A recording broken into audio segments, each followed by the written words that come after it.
ओम श्री गणेशाय नमः। संक्षिप्त श्री पद्म पुराण षष्ठी खंड। महर्षि अगस्त्य द्वारा राजा श्वेत के उद्धार की कथा। श्री पुलस्त्य मुनि जी कहते हैं, तदनंतर देवता लोग अपने बहुत से विमानों के साथ वहां से चल दिए। श्री रामचंद्र जी ने भी शीघ्र ही महर्षि अगस्त्य के तपोवन की ओर प्रस्थान किया। फिर श्री रघुनाथ जी पुष्पक विमान से उतरे और मुनि श्रेष्ठ अगस्त्य जी को प्रणाम करने के लिए उनके समीप गए। श्री रामचंद्र जी बोले, हे मुनिश्रेष्ठ, मैं दशरथ का पुत्र राम आपको प्रणाम करने के लिए सेवा में उपस्थित हुआ हूँ। आप अपनी सौम्य दृष्टि से मेरी ओर निहारिए। इतना कहकर उन्होंने बारंबार मुनि के चरणों में प्रणाम किया और कहा, हे भगवान, मैं शंभुक नामक शूद्र का वध करके आपका दर्शन करने की इच्छा से यहाँ आया हूँ। कहिए, आपके शिष्य कुशल से हैं ना? इस वन में तो कोई उपद्रव नहीं है। श्री अगस्त्य जी बोले, हे रघुश्रेष्ठ, आपका स्वागत है।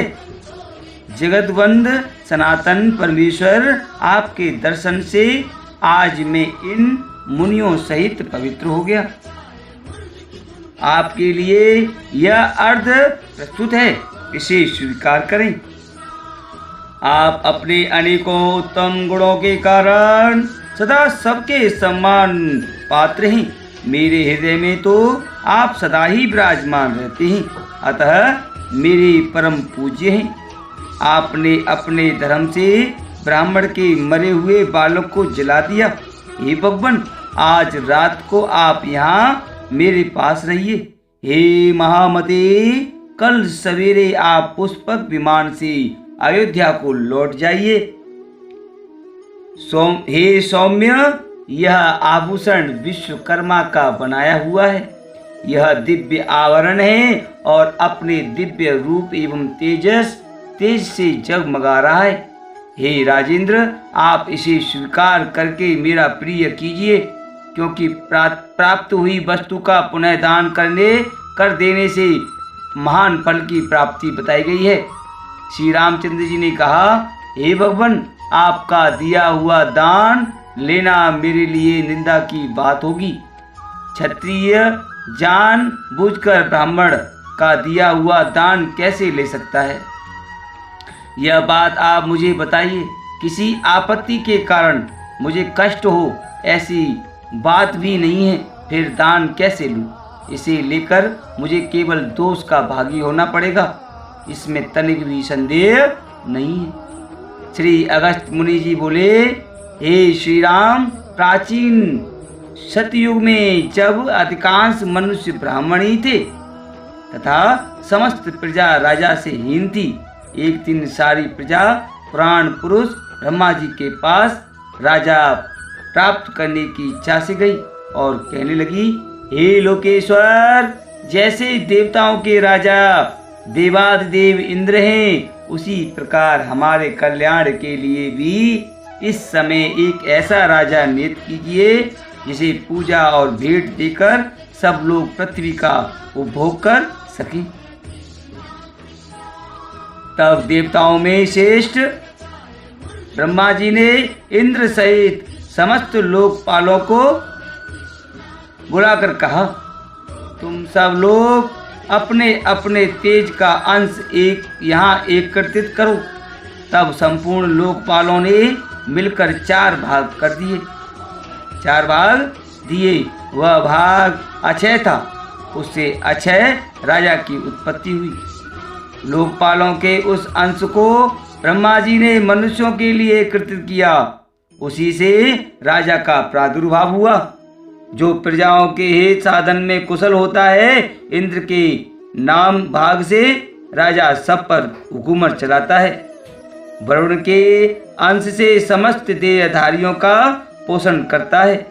कुबेर के अंश से वह याचकों को धन देता है तथा राजा में जो यमराज का अंश है उसके द्वारा वह प्रजा को दंड देता है। हे रघुश्रेष्ठ, उसी इंद्र के भाग से आप भी मनुष्यों के राजा हुए हैं।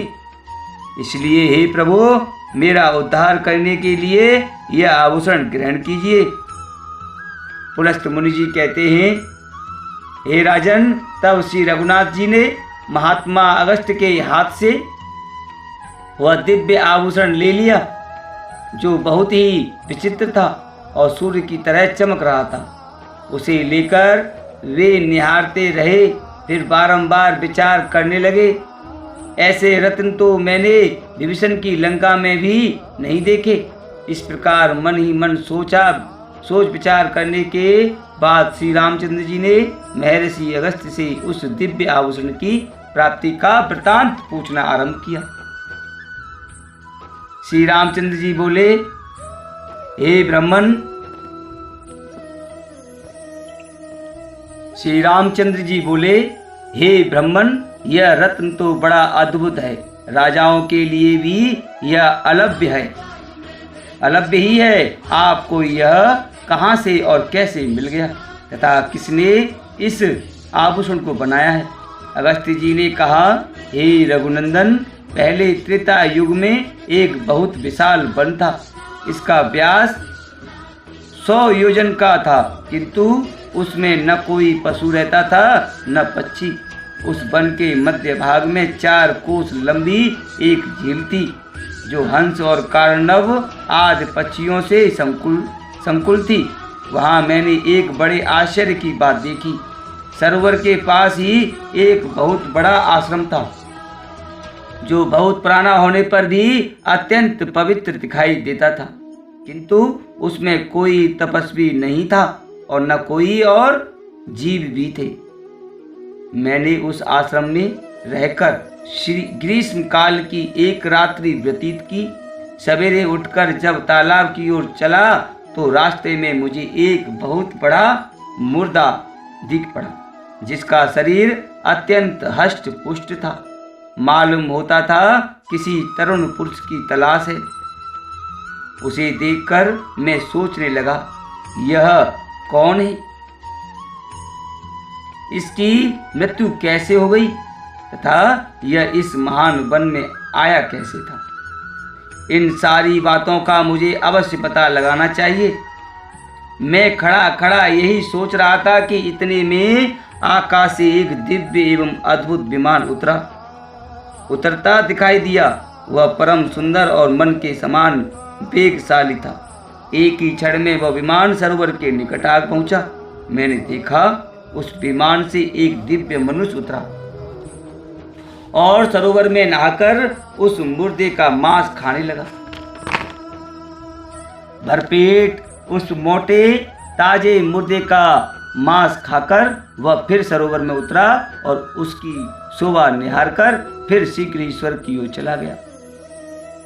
जाने लगा उस शोभा संपन्न देवोपम पुरुष को ऊपर आते देख मैंने कहा, स्वर्ग लोक के निवासी महाभाग, तनिक ठहरो, मैं तुमसे एक बात पूछना चाहता हूँ।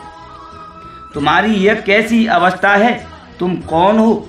देखने में तो तुम देवता के समान जान पड़ते हो, किंतु तुम्हारा भोजन बहुत ही घृणित है। हे सौम्य, ऐसा भोजन क्यों करते हो और कहाँ रहते हो? हे रघुनंदन, मेरी बात सुनकर उस स्वर्गवासी पुरुष ने हाथ जोड़कर कहा, हे विप्रवर, मेरा जैसा वृतांत है उसे आप सुनिए। पूर्व काल की बात है। विदर्भ देश में मेरे महायशस्वी पिता राज्य करते थे। वे वसुदेव के नाम से त्रिलोकी में विख्यात और परम धार्मिक थे। उनके 2 स्त्रियां थी। उन दोनों से एक एक करके 2 पुत्र हुए। मैं उनका ज्येष्ठ पुत्र था। लोग मुझे श्वेत कहते थे। मेरे छोटे भाई का नाम सुरथ था।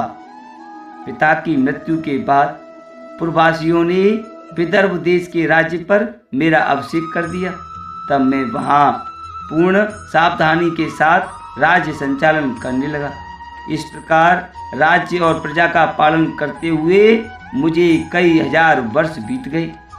एक दिन किसी निमित्त को लेकर मुझे प्रबल वैराग्य हो गया और मैं मरण पर्यंत तपस्या का निश्चय करके इस तपोवन में चला आया। राज्य पर मैंने अपने भाई महारथी श्रुत का अभिषेक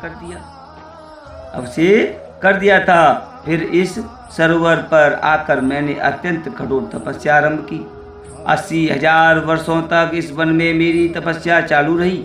उसके बाद उसके प्रभाव से मुझे भुवनों में सर्वश्रेष्ठ कल्याणमय ब्रह्मलोक की प्राप्ति हुई। किंतु वहां पहुंचने पर मुझे भूख और प्यास अधिक सताने लगी। मेरी इंद्रियां तिलमिला उठी। मैंने त्रिलोकी के सर्वश्रेष्ठ देवता ब्रह्मा जी से पूछा, हे भगवान, यह लोक तो भूख और प्यास से रहित सुना गया है। यह मुझे किस कर्म का फल प्राप्त हुआ है कि भूख और प्यास यह भी मेरा पिंड नहीं छोड़ती?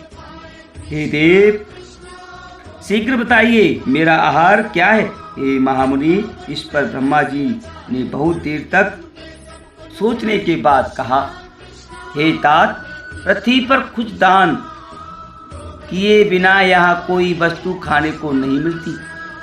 तुमने उस जन्म में भिखमंगों को कभी भीख तक नहीं दी। जब तुम राजभवन में रहकर राज करते थे, उस समय भूल से या मोह बस तुम्हारे द्वारा किसी अतिथि को भोजन नहीं मिला है। इसलिए यहाँ रहते हुए भी तुम्हें भूख और प्यास का कष्ट भोगना पड़ता है। हे राजेंद्र, भांति भांति के आहारों से जिसको तुमने भली भांति पुष्ट किया था, वह तुम्हारा उत्तम शरीर पड़ा हुआ है। उसी का मांस खाओ, उसी से तुम्हारी तृप्ति होगी। ब्रह्मा जी के ऐसा कहने पर मैंने पुनः उनसे निवेदन किया, हे प्रभु, अपने शरीर का भक्षण कर लेने पर भी फिर मेरे लिए दूसरा कोई आहार नहीं रह जाता है जिससे इस शरीर को भूख मिट सके तथा जो कभी चुकने वाला न हो। ऐसा कोई भोजन मुझे देने की कृपा कीजिए। तब ब्रह्मा जी ने कहा, तुम्हारा शरीर ही अक्षय बना दिया गया है। उसे प्रतिदिन खाकर तुम तृप्ति का अनुभव करते रहोगे। इस प्रकार अपने ही शरीर का मांस खाते जब तुम 100 वर्ष पूरे हो जाओगे, उस समय तुम्हारे विशाल एवं दुर्गम तपोवन में महर्षि अगस्त्य जी पधारेंगे। उनके आने पर तुम संकट से छूट जाओगे।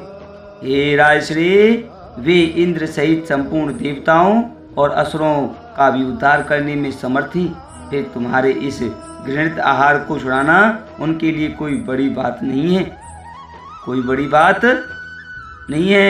भगवान ब्रह्मा जी का यह कथन सुनकर मैं अपने शरीर के मांस का घृणित भोजन करने लगा। हे विप्रवर, यह कभी नष्ट नहीं होता तथा इससे मेरी पूर्ण तृप्ति भी हो जाती है। न जाने कब वे मुनि इस वन में आकर मुझे दर्शन देंगे। यही सोचते हुए मुझे 100 वर्ष पूरे हो गए। हे ब्रह्मन, अब अगस्त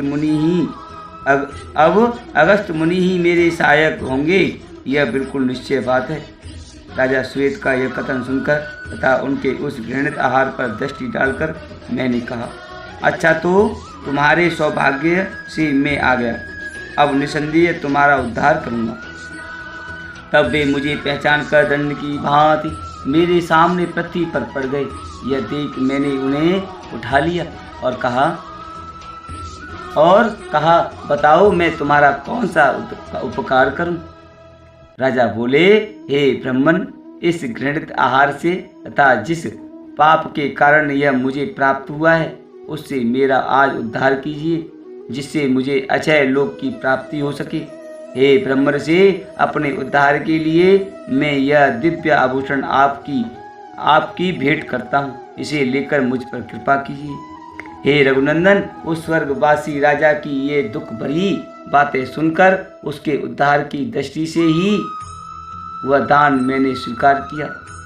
लोभवश नहीं, उस आभूषण को लेकर जो ही मैंने अपने मस्तक पर हाथ पर रखा, उसी समय उनका वह मुर्दा शरीर अदृश्य हो गया।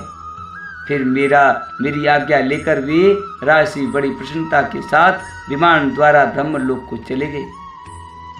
इंद्र के समान तेजस्वी तेजस्वी राजश्री श्वेत ने ही मुझे यह सुंदर आभूषण दिया था और इसे देकर वे पाप से मुक्त हो गई।